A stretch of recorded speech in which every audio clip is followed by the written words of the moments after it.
The heater that keeps your small room warm for 5 hours costs about $7 in parts and uses a wick that does not burn down, because the wick itself is carbon felt rated to 2,500 degrees Fahrenheit. That rating is hotter than any alcohol flame on Earth can reach, which means your wick outlasts the fuel, the jar, and probably the emergency you bought it for. An anonymous anarchist collective in Portland, Oregon, perfected the design most widely used today because the people they were building for were sleeping in tents through American winters. They called themselves Heater Bloc. They released their plans as a free PDF, and chapters now build the same device in Seattle, Reno, Spokane, and the South Bay. Your jar holds alcohol, and above it sits a length of copper tubing, sealed into the lid with epoxy, with a wick running down its inside all the way into your fuel. Here is the mechanism that makes your wick last indefinitely. Heat from the flame travels back down the copper and vaporizes your alcohol before it ever reaches the flame zone. The fuel burns as vapor, not as a liquid soaking a wick to destruction. In the copper candle version designed by Zen Garden Oasis, a 3/4-inch outer pipe partly encloses a 1/2-inch inner pipe. The inner pipe extends higher, and small holes in both pipes move fuel and air through the assembly. The carbon felt wraps your inner pipe and stops the moment that pipe emerges above the outer sleeve, so your flame burns only off the exposed copper tip. Push the flame too aggressively and you boil fuel inside the jar itself, which is how this simple device turns dangerous. The homeless designed version uses a different wick material and is even simpler to construct. Your parts list is one glass canning jar with a metal lid, a 10-inch segment of 1/4-inch copper tubing bent into a U2-part JB Weld epoxy, strips cut from a white cotton t-shirt, hardware mesh for a safety cage, and a terracotta pot inverted over the top as a radiating cap. You drill 2 holes in your lid for the ends of the copper loop, epoxy them in place, thread a cotton wick through each end long enough to reach the bottom of your jar, and seal everything shut.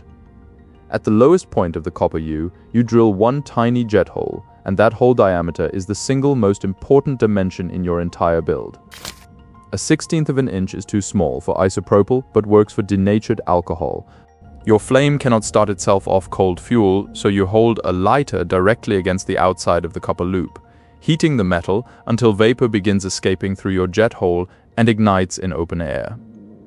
From that second onward, heat transfer sustains the cycle. Flame heats copper, copper vaporizes alcohol, vapor exits the hole, vapor combusts, and your flame feeds itself until the fuel runs out. Tip the jar and your flame goes out immediately because the wicks lose contact with the fuel supply inside. That single physical behavior is why mutual aid volunteers have been thanked by fire departments, because propane heaters and sterno cans do not extinguish when they fall, and people have died from exactly that difference. To extinguish your flame on purpose, you invert a metal, glass, or ceramic cup over the burner, starve it of oxygen, and wait a few seconds for the fuel vapor to stop feeding the fire. Your cleanest option is denatured alcohol from the paint aisle of any hardware store, burning with a pale blue flame and minimal odor.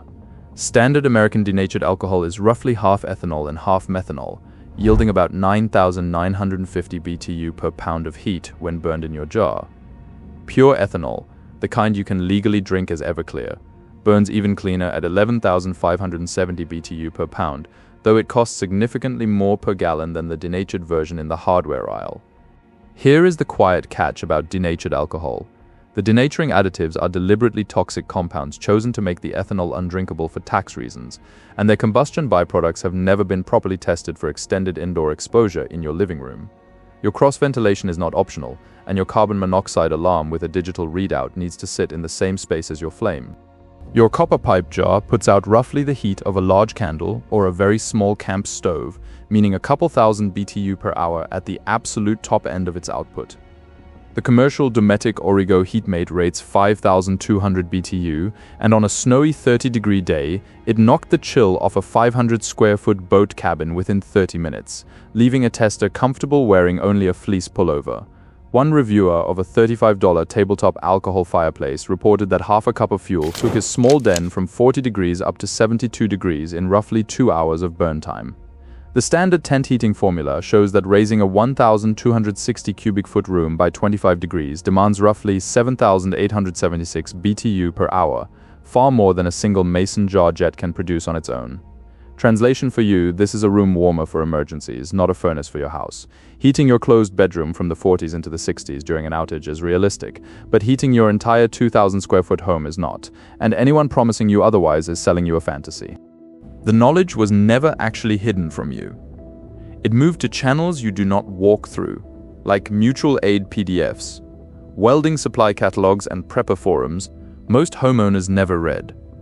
The commercial version of the same machine lives on a completely different shelf, rebranded for your living room as a decorative bioethanol fireplace.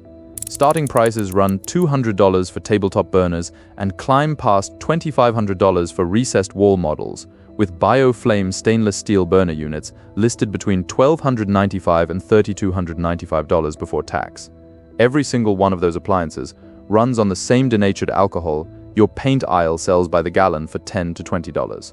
The United States has no federal building code specifically regulating ethanol fireplaces, which means the premium you pay for a designer unit is buying stainless steel, a brand, and a UL sticker, not any fuel chemistry your mason jar cannot replicate in one afternoon. Winter Storm Uri hit Texas in February 2021, and the final death toll settled at 246, with at least 19 people killed by carbon monoxide poisoning while trying to heat their homes or their cars during the blackout. In 2024, Hurricane Beryl knocked out power again and sent roughly 400 more Texans to emergency rooms for CO, the highest post-storm number since Uri. Texas went into that winter as one of only 6 states with no statewide requirement for carbon monoxide alarms in homes, and a bill requiring them in rental housing, filed in 2019, never even received a hearing. Your state may be different, but the next outage that reaches your block will find you improvising with whatever you own. Your alcohol flame is nearly invisible in daylight, because ethanol and methanol burn pale blue, and people have reached into running burners without seeing the fire, then pulled back with burns. The copper pipe on your device gets hot enough to cause severe injury, so this is not something you leave unattended near children, pets, or anything flammable within a foot of the flame. Alcohol is a wet fuel, meaning combustion releases water vapor, and in a cold enclosed room that vapor condenses on your windows, your walls, and eventually into your drywall as a mold problem.